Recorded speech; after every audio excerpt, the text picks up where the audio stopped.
বৈষম্য বিরোধী ছাত্র আন্দোলনের অন্যতম সমন্বয়ক নাহিদ ইসলাম বৃহস্পতিবার রাত ৯টায় বঙ্গভবনে অন্তর্বর্তী সরকারের উপদেষ্টা হিসেবে শপথ নেন তিনি।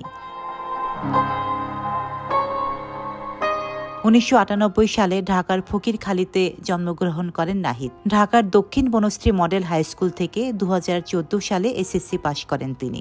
২০১৬ সালে সরকারি বিজ্ঞান কলেজ থেকে এইচএসসি পাশ করে ভর্তি হন ঢাকা বিশ্ববিদ্যালয়ের সমাজবিজ্ঞান বিভাগে। ২০২২ সালে অনার্স পাশ করেন তিনি। বর্তমানে তিনি একই বিভাগে মাস্টার্সে অধ্যয়নরত রয়েছেন। ২০১৮ সালেও কোটা সংস্কার আন্দোলনে অংশ নিয়েছিলেন নাহিদ।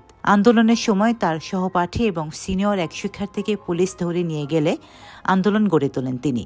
বিশ্ববিদ্যালয়ে ভর্তি হওয়ার পর থেকে রাজনীতিতে যোগ দেওয়ার ব্যাপারে আগ্রহী ছিলেন নাহিদ, কিন্তু কোনো রাজনৈতিক দল পছন্দ না হওয়ায় এই ইচ্ছে পূরণ হয়নি তার। যেহেতু নাহিদ সমাজবিজ্ঞানের শিক্ষার্থী, তাই সামাজিক নানা বৈষম্যতা তাকে রাজনীতিতে আগ্রহী করে তোলে। ২০১৯ সালে ডাকসু নির্বাচন করেন নাহিদ। নুরুল রাশেদ ফারুক প্যানেল থেকে সংস্কৃত সম্পাদক পদে নির্বাচন করে জয়ী হতে পারেননি তিনি। পরে মতবিরোধের কারণে ছাত্র অধিকার সংরক্ষণ পরিষদ থেকে বেরিয়ে আসেন তিনি। ২০২৩ সালের ৪ অক্টোবর গণতান্ত্রিক ছাত্র শক্তি নামে ঢাকা বিশ্ববিদ্যালয়ে নতুন নির্দলীয় ছাত্র সংগঠনের আত্মপ্রকাশ হয়, যার কেন্দ্রীয় সদস্য সচিব ছিলেন নাহিদ ইসলাম।